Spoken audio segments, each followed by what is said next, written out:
Assalamualaikum warahmatullahi wabarakatuh. Tadi pun, perkenalkan nama saya Devi Kusumawati, NPM 1913053099 dari Program Studi Pendidikan Guru Sekolah Dasar, Fakultas Keguruan dan Ilmu Pendidikan Universitas Lampung, Angkatan 2019.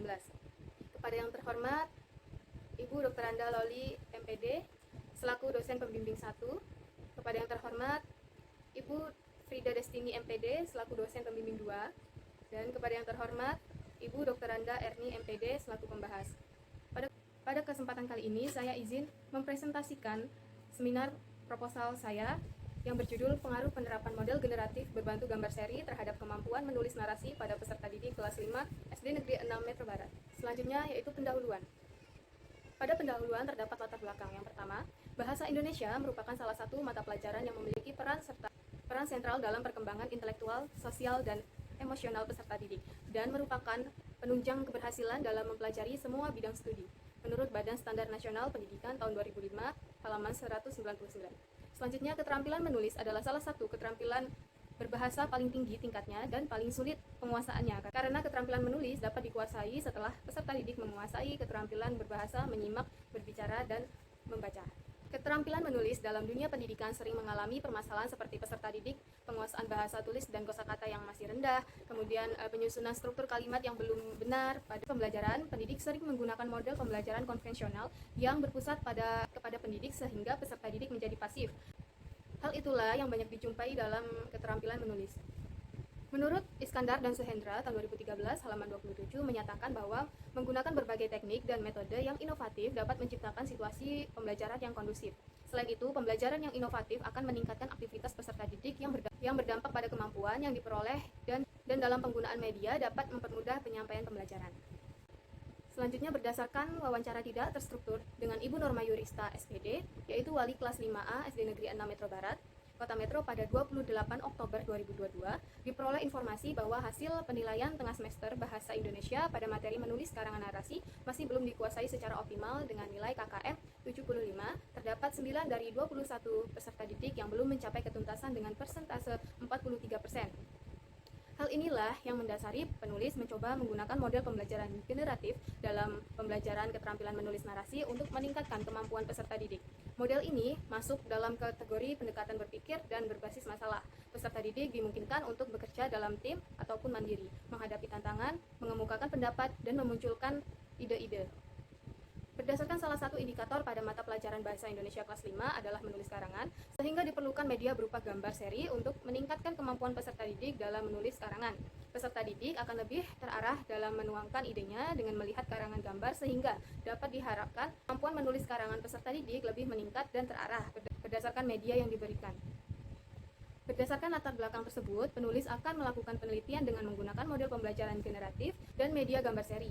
Penelitian tersebut berjudul Pengaruh Penerapan Model Generatif Berbantu Gambar Seri Terhadap Kemampuan Menulis Narasi pada Peserta Didik Kelas 5 SD Negeri 6 Metro Barat. Selanjutnya ada pertanyaan penelitian, yaitu apakah terdapat pengaruh pembelajaran model generatif berbantu gambar seri terhadap kemampuan menulis narasi pada peserta didik kelas 5 SD Negeri 6 Metro Barat. Tujuan penelitian ini adalah untuk mengetahui adanya pengaruh pembelajaran model generatif berbantu gambar seri terhadap kemampuan menulis narasi pada peserta didik kelas 5 SD Negeri 6 Metro Barat.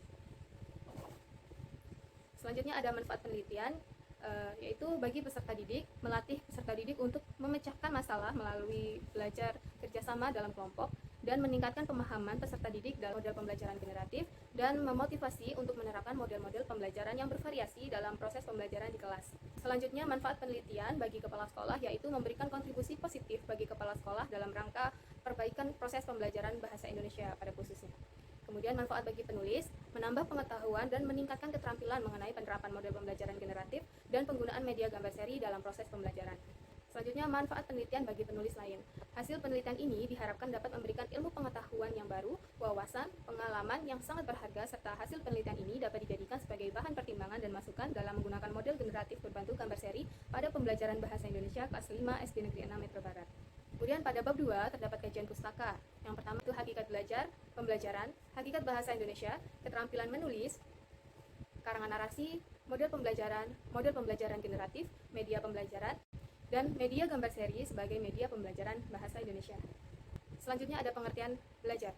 Berdasarkan beberapa definisi belajar dari para ahli, maka dapat disimpulkan bahwa belajar adalah suatu proses interaksi pendidik dengan peserta didik secara sadar dan terencana untuk memperoleh pengetahuan, keterampilan, dan perubahan yang terarah pada tingkah laku seseorang yang mencakup segala aspek dalam kehidupannya berdasarkan pengalaman yang terjadi pada periode waktu tertentu. Selanjutnya untuk tujuan belajar, menurut pendapat para ahli dapat disimpulkan bahwa tujuan belajar adalah suatu kondisi perubahan tingkah laku dari individu yang telah melaksanakan pembelajaran dengan tujuan untuk membentuk pengetahuan, keterampilan, sikap positif, dan berbagai kemampuan lainnya yang didorong dari berbagai aspek seperti motivasi, emosi, dan sikap yang ada pada akhirnya dapat membangkitkan perubahan perilaku yang diinginkan. Selanjutnya ada pembelajaran. Berdasarkan pendapat para ahli, dapat disimpulkan bahwa pembelajaran adalah suatu proses untuk memperoleh pengetahuan dan keterampilan peserta didik, yang dimana pendidik dapat menggunakan bahan belajar, sumber belajar, media belajar, metode mengajar, dan strategi pembelajaran dalam satu lingkungan belajar untuk membantu peserta didik belajar dengan baik. Selanjutnya ada hakikat bahasa Indonesia. Dari beberapa pendapat para ahli dapat disimpulkan bahwa bahasa Indonesia merupakan perantara bagi pengetahuan lainnya. Pernyataan tersebut mengandung arti bahwa dengan bahasa, maka peserta didik akan dapat memahami makna dari pengetahuan yang lainnya. Oleh karena itu, keterampilan berbahasa sudah selayaknya harus dikuasai oleh setiap peserta didik. Selanjutnya terdapat keterampilan menulis. Berdasarkan beberapa pengertian dari para ahli, maka dapat disimpulkan bahwa menulis merupakan suatu proses menuangkan ide atau gagasan pikiran dalam sebuah tulisan sebagai bentuk dari komunikasi. Dalam hal ini, menulis harus melibatkan peserta didik secara langsung, yaitu dengan latihan menulis dan berlatih berulang kali. Selanjutnya, terdapat karangan narasi. Dari beberapa pendapat para ahli, maka dapat disimpulkan bahwa menulis karangan narasi merupakan suatu kegiatan menciptakan tulisan yang berisikan sebuah peristiwa pada waktu tertentu dan disajikan agar pembaca seolah-olah mengalami peristiwa tersebut. Selanjutnya terdapat pengertian model pembelajaran. Berdasarkan pendapat para ahli, dapat disimpulkan bahwa model pembelajaran adalah suatu prosedur atau pola sistematis yang digunakan pendidik sebagai pedoman untuk mencapai tujuan pembelajaran yang di dalamnya memuat strategi teknik, metode, bahan, media, dan alat penilai pembelajaran. Selanjutnya terdapat manfaat model pembelajaran. Menurut pendapat para ahli, maka dapat disimpulkan bahwa manfaat model pembelajaran bagi pendidik yaitu sebagai alat bantu pembelajaran sebagai alat bantu pembelajaran dan untuk mengetahui perilaku peserta didik selama kegiatan pembelajaran berlangsung. Sedangkan bagi peserta didik, dapat mendorong semangat belajar, memberikan kesempatan mereka untuk berperan aktif, dan tentunya membantu peserta didik untuk memahami materi yang disampaikan pendidik. Yang selanjutnya adalah pengertian dan langkah-langkah model pembelajaran generatif. Berdasarkan beberapa pendapat para ahli, maka dapat disimpulkan dengan mengambil pendapat dari Aziza 2013 bahwa model pembelajaran generatif adalah pembelajaran yang mengkonstruksi pengetahuan melalui 5 tahap, yaitu tahap orientasi, tahap pengulangan ide, tahap tantangan, tahap rekonstruksi, dan tahap penerapan serta pengintegrasian secara aktif pengetahuan baru dengan pengetahuan yang sudah dimiliki peserta didik sebelumnya. Dengan tahap-tahap pembelajaran tersebut, peserta didik diharapkan memiliki pengetahuan, kemampuan, serta keterampilan untuk mengkonstruksi atau membangun pengetahuan secara mandiri.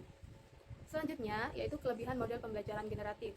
Berdasarkan pendapat para ahli, dapat disimpulkan bahwa kelebihan model pembelajaran generatif adalah peserta didik aktif menggali pengetahuan secara kooperatif, menumbuhkan kembali daya ingat peserta didik, memunculkan rasa keingintahuan peserta didik, memotivasi peserta didik dalam mengeluarkan ide atau pendapat. Sedangkan untuk kelemahan model pembelajaran generatif, menurut para ahli dapat disimpulkan bahwa kelemahan model pembelajaran generatif peserta didik yang kurang membaca atau sedikit menggali informasi akan kesulitan untuk menemukan informasi yang dipadukan. Selain itu, sering terjadi kekeliruan konsep yang didapat sebelum atau sesudah oleh peserta didik. Selanjutnya, terdapat pengertian dan manfaat media pembelajaran. Berdasarkan pendapat para ahli, dapat disimpulkan bahwa media pembelajaran adalah segala sesuatu yang digunakan sebagai perantara atau penghubung dari pemberi informasi oleh pendidik kepada peserta didik yang tujuannya untuk menyalurkan pesan, menarik perhatian, merangsang pikiran dan perasaan, serta kemauan peserta didik sehingga akan mendorong terjadinya proses belajar yang disengaja. Lalu, manfaat media pembelajaran bagi pendidik yaitu memberikan pedoman bagi pendidik untuk mencapai tujuan pembelajaran sehingga dapat menjelaskan materi pembelajaran dengan urutan yang sistematis. Sedangkan manfaat media pembelajaran bagi peserta didik meningkatkan motivasi dan minat belajar peserta didik sehingga peserta didik dapat berpikir dan menganalisis materi pembelajaran yang diberikan oleh pendidik baik dengan situasi belajar yang menyenangkan dan peserta didik dapat memahami materi pelajaran dengan mudah. Selanjutnya terdapat media gambar seri. Berdasarkan beberapa pendapat para ahli, maka dapat disimpulkan bahwa media gambar seri adalah sebuah rangkaian gambar yang berisi urutan aktivitas atau kronologi kejadian yang disajikan secara runtut dan memiliki pesan tersirat di Alasan memilih media gambar seri sebagai alat bantu untuk meningkatkan keterampilan menulis karangan narasi dikarenakan gambar seri ini dapat memudahkan peserta didik dalam memahami materi, dan gambar seri ini bisa meningkatkan gagasan dan ide untuk menulis karangan narasi, sehingga pendidik dapat menggunakan gambar seri dengan mudah dan dapat meningkatkan keterampilan menulis karangan narasi peserta didik dalam pembelajaran bahasa Indonesia. Selanjutnya terdapat penelitian terdahulu. Yang pertama dari SIDIK 2018 dengan judul penelitian peningkatan pembelajaran menulis karangan narasi melalui gambar berseri siswa sekolah dasar. Yang kedua dari Dwi dan kawan-kawan tahun 2020, penggunaan media dengan judul penggunaan media gambar seri untuk meningkatkan kemampuan menulis karangan narasi. Peneliti selanjutnya dari MZAS 2021 dengan judul pengaruh penggunaan media gambar seri terhadap kemampuan menulis narasi kelas 5 MI Muhammadiyah 1 Payaman. Peneliti selanjutnya yaitu Kadek Yudi Rizwana dan kawan-kawan tahun 2022 dengan judul penelitian pengaruh model pembelajaran generatif berbantu media Swivelwell terhadap hasil belajar siswa. Peneliti selanjutnya yaitu dari I Gusti Agung Ayu Wulandari dan kawan-kawan pada tahun 2014 dengan judul penelitian keefektifan model generatif dan media gambar seri terbukti mampu meningkatkan kemampuan menulis narasi peserta didik. Selanjutnya ada kerangka pikir penelitian, yaitu poin pertama, pembelajaran keterampilan menulis yang berlangsung selama ini masih didorong menggunakan model konvensional, yaitu model ceramah, penugasan, dan sedikit diskusi. Selanjutnya, peserta didik hanya pasif mendengarkan penjelasan dari pendidik. Hal ini yang menyebabkan kreativitas dan keaktifan peserta didik menjadi menurun. Peserta didik tidak bisa mengekspresikan minat dan bakat yang ada. Berdasarkan permasalahan tersebut, dapat disimpulkan bahwa pendidikan di Indonesia perlu inovasi dalam pembelajaran, sehingga pembelajaran yang dilakukan dapat bermakna bagi peserta didik. Model pembelajaran generatif telah dipertimbangkan dengan melihat sintaknya yang dicocokkan dengan materi menulis narasi. Model pembelajaran generatif memfokuskan pada pandangan konstruktivistik yang mengharuskan peserta didik untuk membangun pengetahuan dengan berdasar pada pengetahuan yang sudah dimiliki peserta didik pada tingkat sebelumnya. Materi menulis narasi memerlukan rangkaian gambar untuk membantu peserta didik dalam membuat karangan narasi berdasarkan alurnya. Media gambar seri akan membantu peserta didik dalam menuangkan ide-idenya melalui gambar seri, sehingga peserta didik lebih mudah untuk menulis narasi.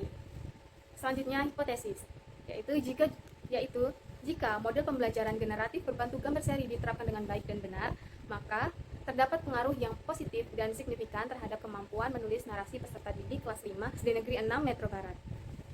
Bab 3. Metode penelitian. Yang pertama ada jenis penelitian.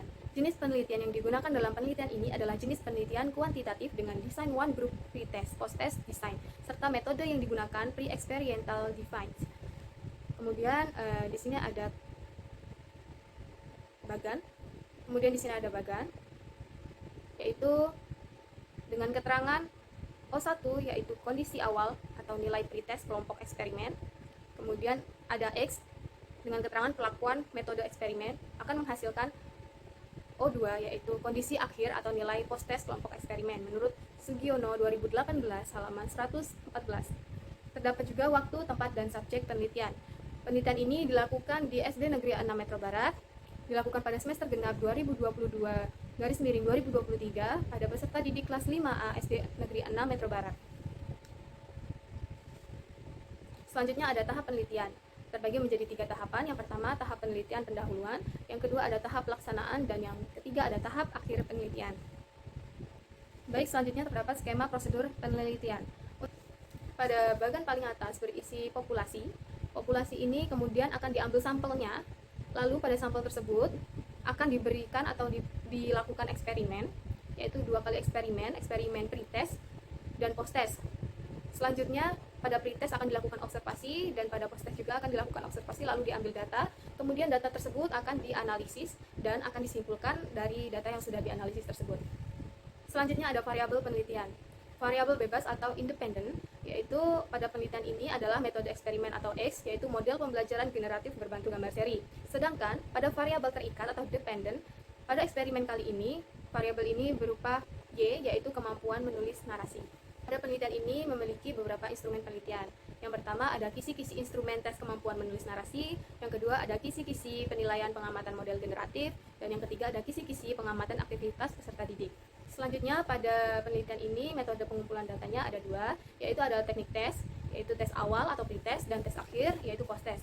Dan teknik yang kedua adalah teknik non-test, yaitu observasi, wawancara, dan dokumentasi. Dan selanjutnya ada teknik analisis data. Yang pertama ada uji persyaratan analisis data yang mencangkup uji normalitas dan uji homogenitas. Selanjutnya ada teknik analisis beda, yaitu yang mencangkup analisis hasil belajar secara individual, nilai rata-rata hasil belajar peserta didik, persentase ketuntasan hasil belajar peserta didik secara klasikal, persentase keterlaksanaan pembelajaran dengan model pembelajaran generatif, peningkatan pengetahuan atau endgame, serta uji hipotesis yang mencangkup uji regresi linier sederhana dan uji T. Baik, mungkin itu saja yang dapat saya presentasikan pada kesempatan kali ini. Untuk selanjutnya saya kembalikan kepada moderator. Terima kasih atas kesempatannya. Saya akhiri, wabillahi taufiq wal hidayah. Wassalamualaikum warahmatullahi wabarakatuh.